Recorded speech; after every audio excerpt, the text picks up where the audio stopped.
Halo,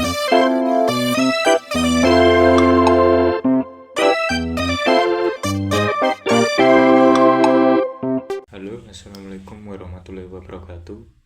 Saya Muhammad Malik Fajar Behaki dengan NIM 254311011. Saya akan mempresentasikan proyek saya bernama Leakprint.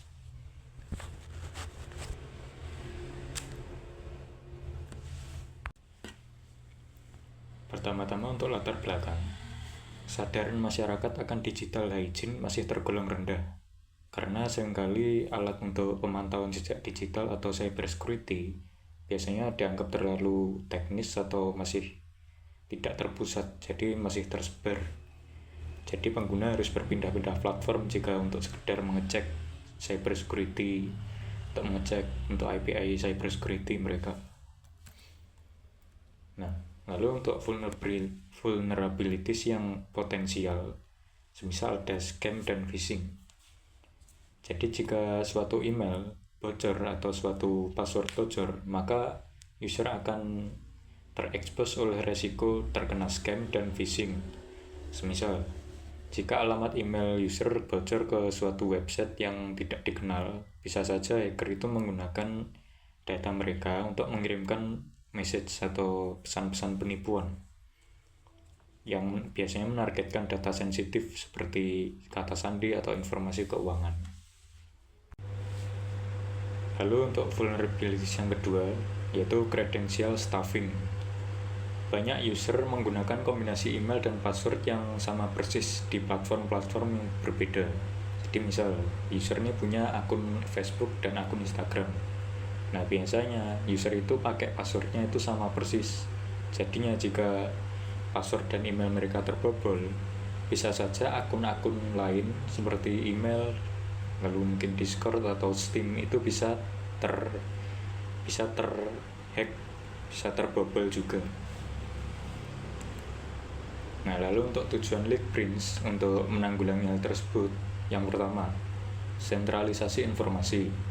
Jadi kan tadi sudah saya jelaskan bahwa user itu biasanya masih kurang sadar akan digital hygiene, karena kan untuk aplikasi-aplikasi cybersecurity itu biasanya masih terpecah ya, masih belum terpusat.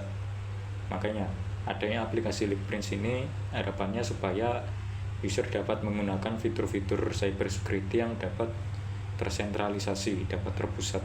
Jadi tidak perlu berpindah-pindah platform. Lalu yang kedua, edukasi keamanan cyber. Dan yang ketiga adalah privasi. Jadi kita targetnya ingin menghormati privasi user. Jadi contohnya ketika kita ingin memanggil suatu API, user itu data-data user itu tidak disimpan di server kita, melainkan hanya disimpan di device lokal user tersebut. Lalu untuk fitur-fitur utama dari aplikasi ini, satu, kebocoran email dan password. Pencarian kebocoran email dan password. Jadi user itu dapat mengecek apakah email dan password mereka itu compromise atau pernah bocor sebelumnya. Nah, ini kan ada resiko tadi ya, vulnerabilities untuk scam, phishing, dan bahkan credential stuffing. Makanya ini sangat penting. Jadi supaya user itu tahu kalau email dan password mereka itu telah terkompromis. Jadi supaya user itu sadar dan cepat-cepat mengganti password mereka. Lalu yang kedua, digital security score. Nah, ini untuk aspek edukasi. Jadi digital security score ini untuk menilai seberapa bersih digital footprint atau cybersecurity dari pengguna tersebut. Jadi penilaiannya itu berdasarkan kalkulasi dari berbagai data kebocoran yang sudah terdeteksi. Nah, lalu yang ketiga ada credential manager. Jadi setiap kali user menginput email dan password untuk dicari, untuk di-request kebocorannya, maka password dan email tersebut itu harus di-hash lalu disimpan di dalam credential manager, tapi di device lokal user itu sendiri ya, jadi bukan di server kita. Nah, lalu untuk scope dan limitations dari software saya, untuk scope-nya aplikasi ini hanya ditargetkan untuk penggunaan individu saja, jadi bukan untuk skala perusahaan atau enterprise. Nah, lalu untuk batasannya, informasi-informasi yang ditampilkan itu hanya bersifat read only ya. Jadi kita hanya merequest data dari API lalu ditampilkan ke user. Jadi bukan untuk menghapus atau memperbarui data yang ada di internet. Nah, lalu untuk ethics dan kebijakan dari software kami, yang pertama anonymity. Nah, anonymity itu seperti apa sih? Jadi sebenarnya simpelnya begini. Ketika user menginput email dan password mereka untuk dicari, yang kita kirim ke API itu tidak hash penuhnya password user. Jadi mungkin hanya 5 digit pertama atau 3 digit pertama. Jadi tujuannya itu supaya kita akan menghormati privasi user ya. Jadi kalau misal kita kirim semua passwordnya dalam bentuk full hash, nah itu sama saja kita membocorkan password user ke API tersebut. Jadi sama saja kita membocorkan password dan kredensial user ke internet. Nah, kita nggak mau itu. Makanya kita terapkan prinsip anonymity. Jadi supaya password atau email yang dikirim user itu, yang dikirim ke API itu hanya potongannya saja, potongan hashnya saja. Nah, lalu untuk yang kedua ada low data persistence. Nah, ini supaya tidak ada lagi kejadian security leak ya atau credential leak. Jadi data-data yang disimpan di device lokal user itu sebisa mungkin jangan sampai disimpan selamanya. Jadi harus ada fitur untuk mengeclear atau membersihkan data-data yang disimpan. Nah, lalu untuk target audience atau stakeholder, yang pertama adalah pengguna awam. Pengguna awam itu ya user yang tidak mengerti atau tidak tahu menahu tentang OSINT, Open Source Intelligence atau Cyber Security. Nah, lalu ada OSINT enthusiast. Ini user yang kedua, ini user yang tahu menahu atau memiliki pengetahuan dan aktif di bidang Open Source Intelligence atau Cyber Security. Sedangkan yang ketiga API provider. Jadi API provider yang akan melayani service-service di aplikasi kita. Nah, selanjutnya ada beberapa poin yang belum saya jelaskan di PPT, maka akan saya jelaskan di laporan.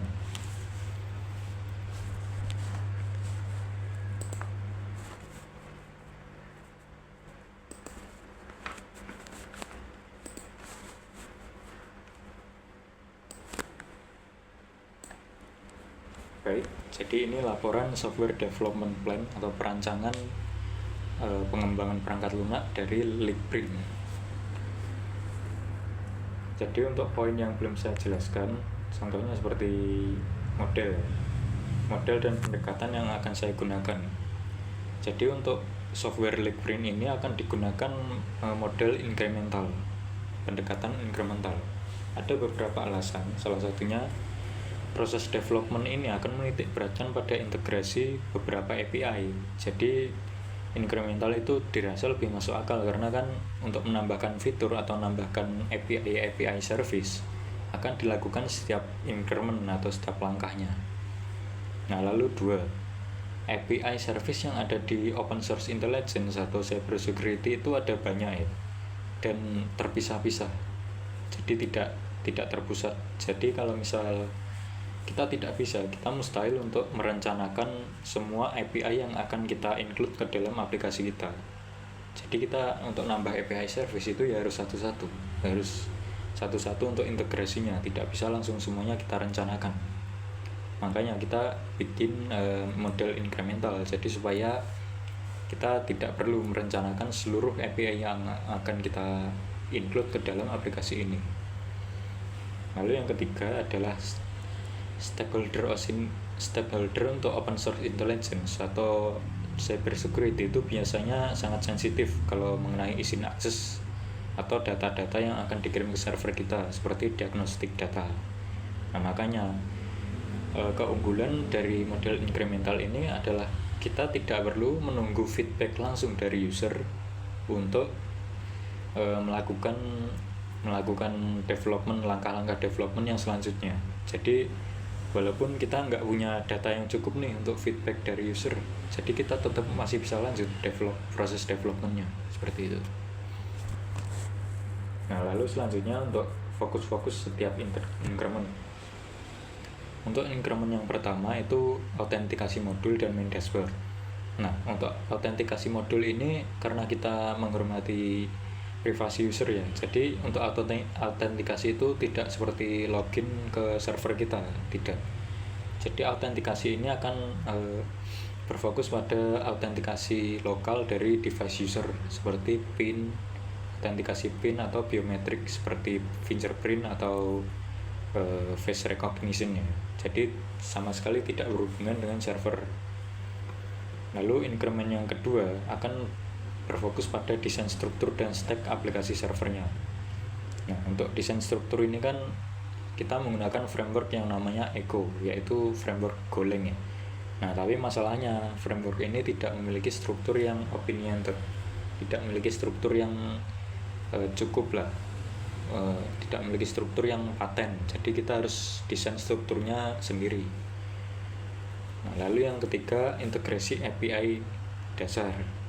Nah, barulah di sini kita akan mengintegrasikan service API-nya.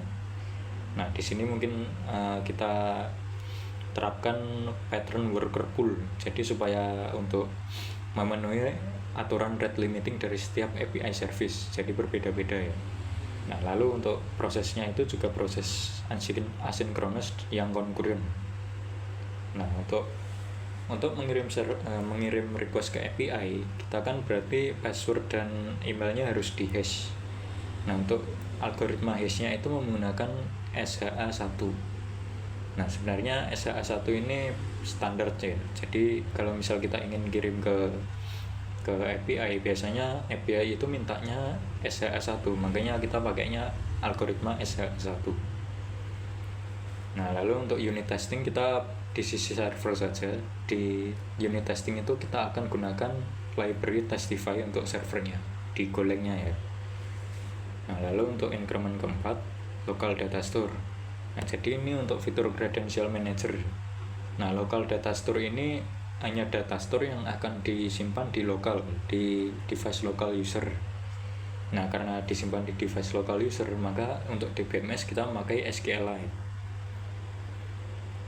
Nah, tapi untuk credential manager ini kita perlu menggunakan algoritma hash yang lambat ya. Nah, kenapa kok algoritma hashnya harus lambat, jangan yang cepat? Karena untuk menghindari brute force, untuk menghindari serangan brute force atau rainbow table. Nah, makanya kita menggunakan algoritma PBK-DF2. Ini algoritma yang lambat ya. Nah, untuk SQL Zipper ya.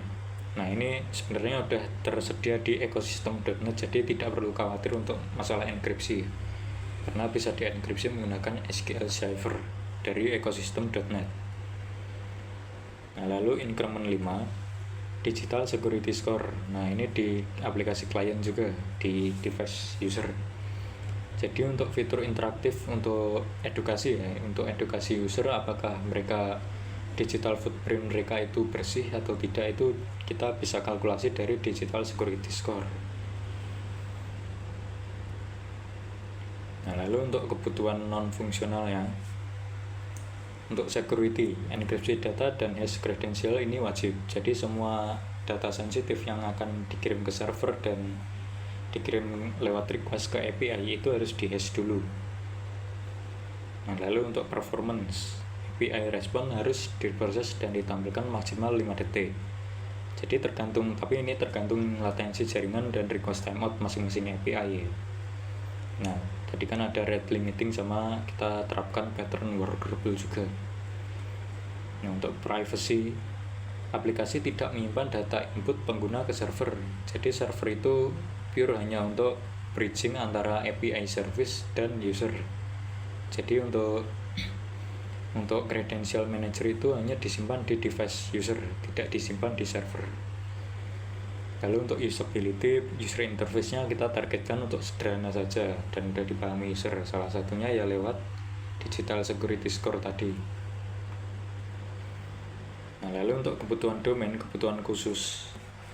Jadi ada data attribution ya. Nah, biasanya API service itu ada aturannya, data attribution. Jadi ketika kita fetch data dari API tersebut, kita harus kita harus tampilkan source-nya gitu. Nah, lalu ada rate limiting, ini juga berdasarkan API masing-masing. Nah, kita terapkan sistem exponential backoff. Jadi kalau misal user itu gagal untuk merequest, nah kita terapkan retry, jadi seperti retry ya. Tapi retry-nya itu ketika gagal terus-menerus, jadi waktu retry-nya itu akan jeda retry-nya itu akan dieksponensialkan. Lalu untuk ke anonymity seperti tadi ya, jadi yang untuk password dan email yang kita kirim ke API itu hanya potongannya saja, tidak boleh hash secara full itu dikirim. Lalu untuk low data persistence ini sama seperti tadi, jadi harus ada fitur yang entah bagaimana caranya tidak boleh menyimpan data selamanya di device user. Nah makanya tadi ada fitur clear history. Nah, lalu untuk stack-nya IDE, framework, dan programming language yang kita gunakan. Untuk IDE-nya kita pakai VS Code dengan C# DevKit dan Sublime Text. Lalu untuk framework ini ada dua, untuk front end dan back end. Untuk front end-nya kita pakai .NET Avalonia UI, karena Avalonia UI ini framework .NET yang support berbagai platform ya, jadi multi platform, jadi kita bisa targetkan untuk mobile dan desktop. Nah lalu untuk backendnya kita pakai Echo ini Golang ya, ini framework Golang untuk arsitektur RESTful API. Untuk programming language-nya untuk front end C# dari .NET ya, lalu untuk backendnya Golang. Untuk version controlnya di sini standar saja, kita pakai Git, GitHub Actions. Lalu untuk toolsnya untuk merge ke GitHub-nya itu biasanya pakai Sublime Merge. Nah lalu untuk ALM, Application Lifecycle Management, atau biasa kita sebut Project Manager ya. Nah di sini saya pakai Zentao, biasanya kan kayaknya seperti Trello misalnya, tapi di sini saya pakai Zentao karena Zentao ini bisa memilih model-model Scrum atau Kanban seperti itu. Lalu bisa di self-hosting juga. Lalu di sini ada arsitektur diagram yang secara overall hanya menjelaskan tentang arsitektur di front end-nya ya, Avalonia UI-nya. Nah, lalu dikirim request-nya ke backend lewat API gateway, lalu baru kita terapkan worker pool. Kita terapkan pattern worker pool supaya untuk memenuhi aturan rate limiting dari API. Nah baru nanti dari server kita akan mengirim requestnya ke API dan dalam bentuk respons dikirim kembali ke Avalonia UI di front end-nya.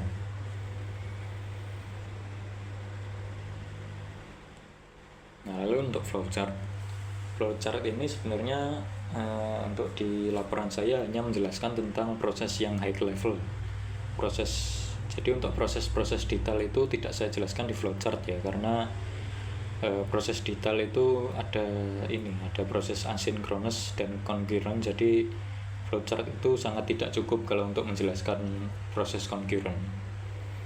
Nah jadi di sini misal start, user membuka client side application, maksudnya membuka aplikasi kliennya, aplikasi front end-nya. Nah lalu sistem akan meminta autentikasi, tapi autentikasinya lewat PIN atau lewat biometrik. Nah setelah user mensatisfy atau memenuhi autentikasi, langsung kita show dashboard. Nah di dashboard ada beberapa menu, contohnya email bridge search, password bridge search, history, clear history, dan save credential. Nah jika kita memilih email dan password bridge search, maka akan diproses, lalu akan dikirim ke API ya, dikirim ke server, lalu dikirim ke API. Nah lalu bentuknya dalam bentuk response show result. Baru result ini akan direcord di dalam history database lokal tadi. Nah jika memilih history ya show search result history dari database lokal. Jika clear all history, ini untuk memenuhi low data persistence tadi. Lalu ada save credentials into database dan credentialsnya ini harus di-hash dulu.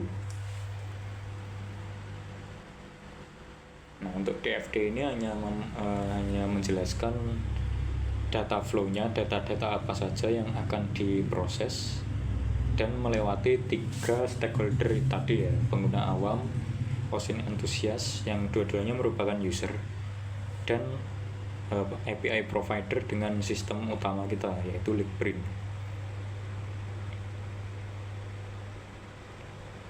Nah, untuk overview ini sama, jadi hanya menjelaskan flow-flow datanya saja. Nah, lalu untuk ERD.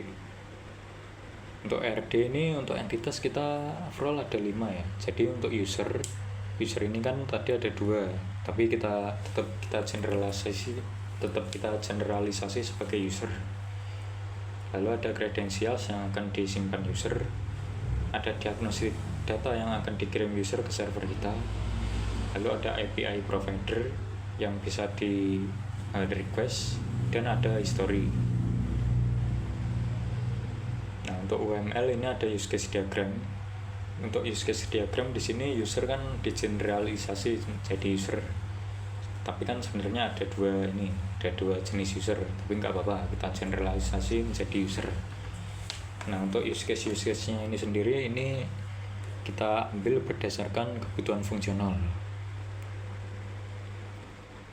Nah, jadi untuk detail proses yang tidak ada di flowchart tadi sebenarnya kita jelaskan di activity diagram, karena di activity diagram itu sudah cukup untuk menjelaskan proses asinkronus dan proses concurrent.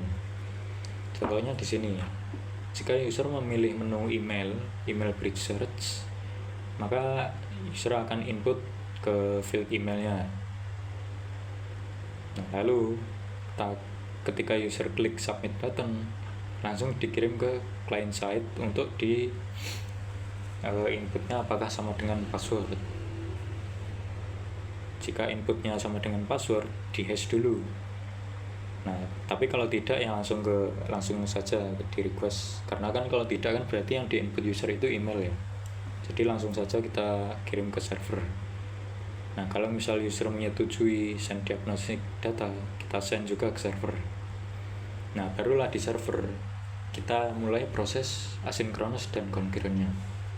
Jadi di sini initialize worker pool dulu, baru nanti kita spawn coroutines. Coroutines ini adalah rutin atau semacam kontainer dari proses-proses yang asinkronus ya, yang concurrent. Nah, makanya di sini kita pakai anotasi fork. Jadi kita fork. Nah, di sini kan ada 2 proses. Ada collect API response dan send API request. Jadi ini prosesnya itu concurrent ya. Jadi ketika sistem kita mengirim API request, nah sistem juga secara bersamaan mengumpulkan API response tersebut. Baru ketika proses yang concurrent ini sudah selesai, akan dijoin menjadi send result to client side. Jadi response atau result dari pengumpulan dan pengiriman request API tadi akan dikirim ke client side, baru nanti ditampilkan ke user dan direcord ke database sebagai history.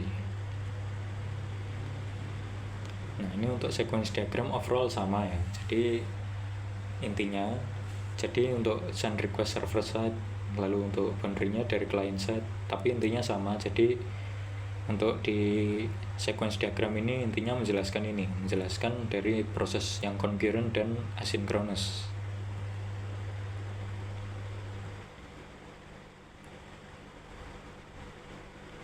Nah, lalu untuk class diagram ini hanya menjelaskan kelas-kelas yang akan kita buat di front end-nya ya.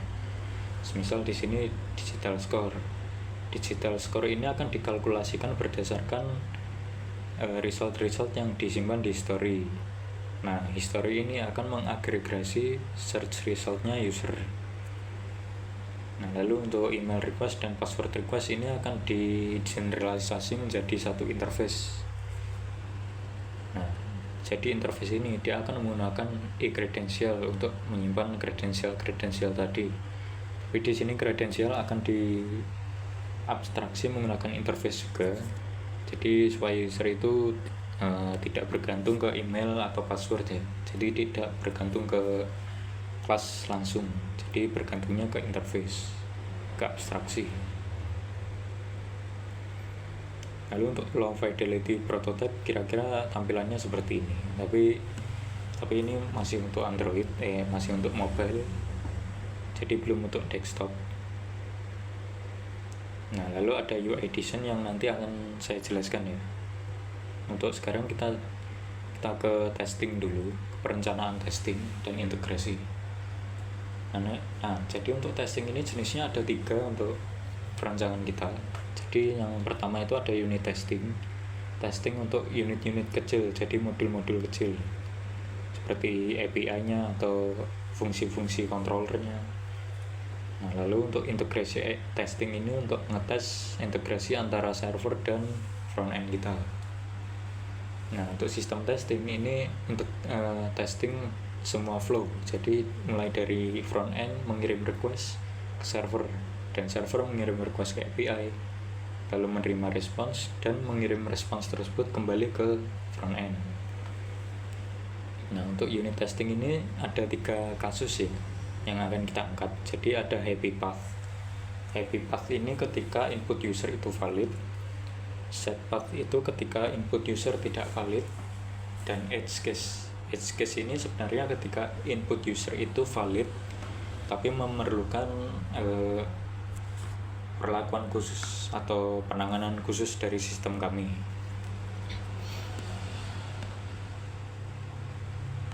Nah, lalu untuk integration strateginya kita pakai strategi bottom up, jadi dari bawah ke atas. Jadi kita integrasinya itu dari modul-modul kecil dulu, karena kita kan bergantung pada third API ya, third party API. Maka kita akan integrasi fokusnya di modul-modul API-nya dulu, baru kita integrasi ke user interface-nya. Supaya kenapa kita buat seperti itu, supaya tidak ada konflik ya. Jadi supaya untuk API-nya itu masih ketika perancangan API itu API-nya benar-benar terabstraksi dengan baik. Jadi supaya tidak ada konflik antara API satu dan API lain. Nah, lalu untuk black box testing skenario-nya kita visualisasikan menggunakan tabel black box testing. Nah, tapi ini yang dibikin black box testingnya hanya unit testingnya saja. Nah, lalu untuk testing yang pertama ada email bridge search. Nah, di sini untuk email bridge search ada 3 kasus, yaitu happy path, set path, dan edge case seperti yang saya jelaskan tadi.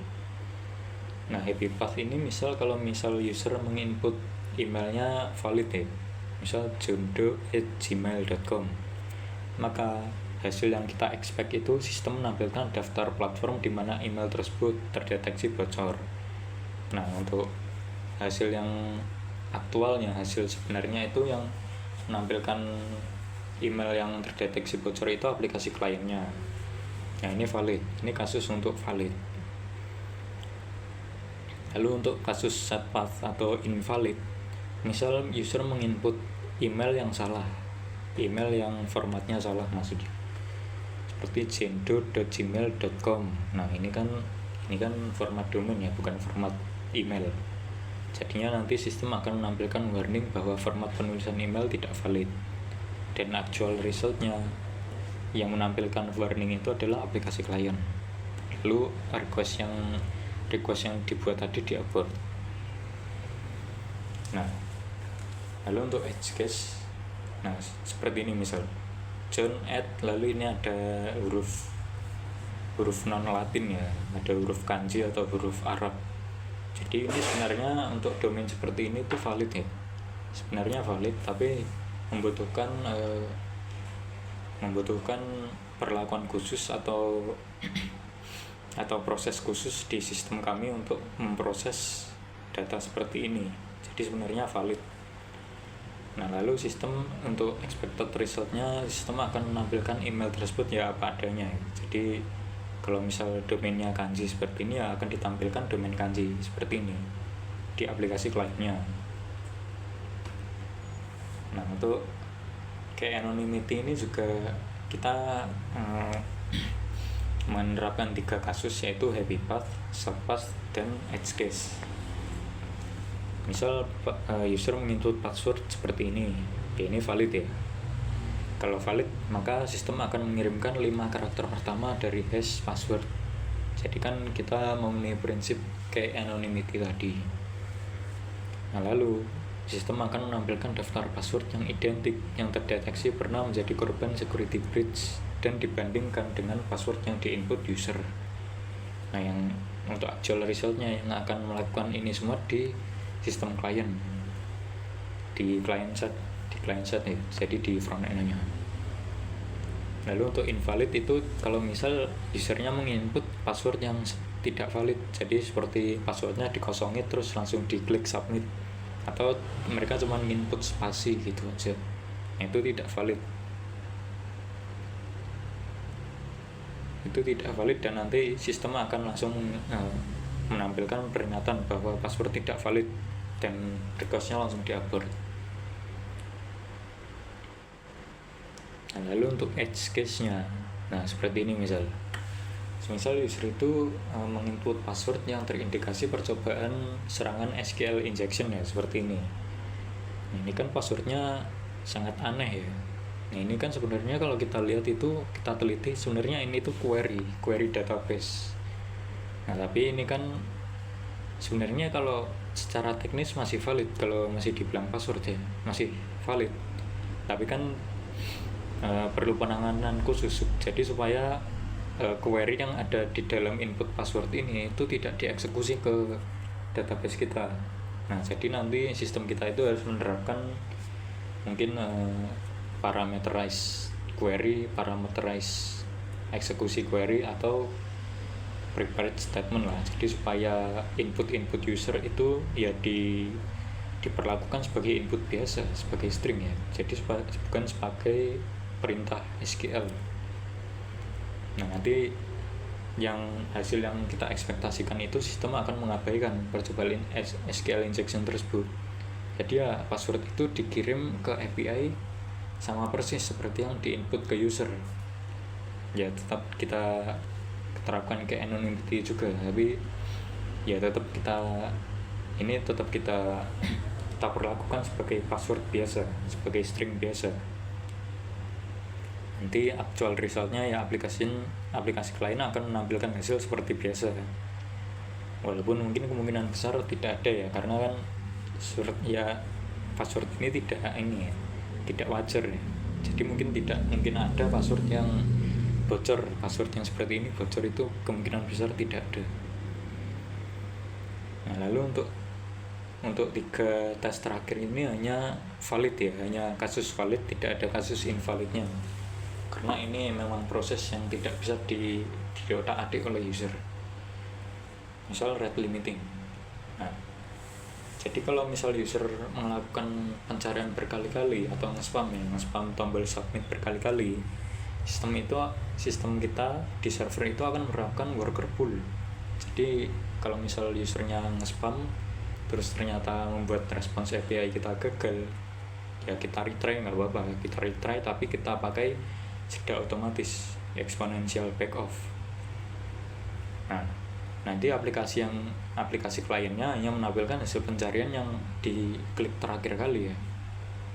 Nah, namun semua hasil pencarian tetap akan dicatat dalam history, karena secara teknis kan mereka emang melakukan pencarian secara berkali-kali, walaupun yang ditampilkan hanya yang paling terakhir.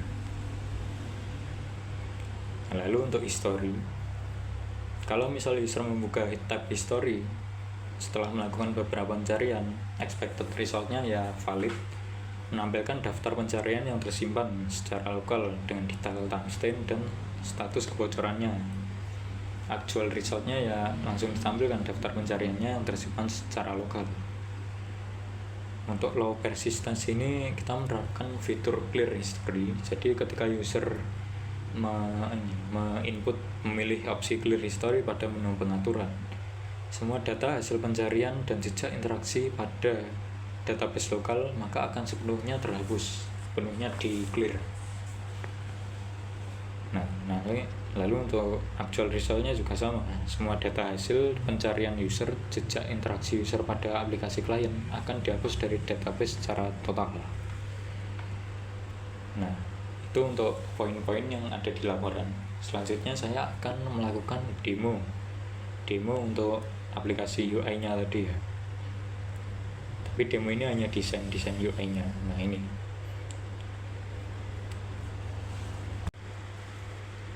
Baik, selanjutnya untuk demo UI-nya, untuk UI desainnya di sini masih kasaran ya. Jadi kan tadi ada kebutuhan fungsional kita, ada diagnostic score ya, maksudnya digital score. Jadi untuk skor interaktif supaya user itu mudah mengetahui apakah digital footprint mereka itu bersih atau cyber security mereka itu bagus. Nah, lalu untuk jika kita klik scan, maka akan langsung diarahkan ke halaman untuk email bridge search atau password bridge search. Jadi ini hanya input. Nah, lalu ada tombol submitnya. Nah, lalu selanjutnya untuk fitur kebutuhan fungsional credential manager. Untuk credential manager ini misal seperti ini. Jadi ketika kita user menginputkan email atau password, itu akan langsung disimpan di sini dan di hash dalam bentuk hash. Nah, misal last scan 2 jam yang lalu. Nah, lalu untuk fitur history. Untuk fitur history ini kan hasil dari search tadi ya, email bridge search dan password bridge search. Nah, jadi semisal di sini user mencari email. Nah, ternyata ada tiga hasil yang ternyata email ini tuh bocor. Nah, lalu tadi kan ada kebutuhan domain yang dimana ada data attribution. Nah, di sini data attribution-nya itu ditampilkan source-nya itu dari mana, dari API mana. Nah, di password juga sama. Nah, jadi semisal di sini passwordnya tidak compromise, passwordnya user itu aman. Nah, berarti no matches found dengan kotak warna hijau seperti ini. Lalu ditampilkan juga untuk source-nya atau attribution-nya, data attribution-nya. Baik, kira-kira seperti itu presentasi dari saya mengenai project bernama Linkprint. Mohon maaf jika ada kesalahan. Wassalamualaikum warahmatullahi wabarakatuh.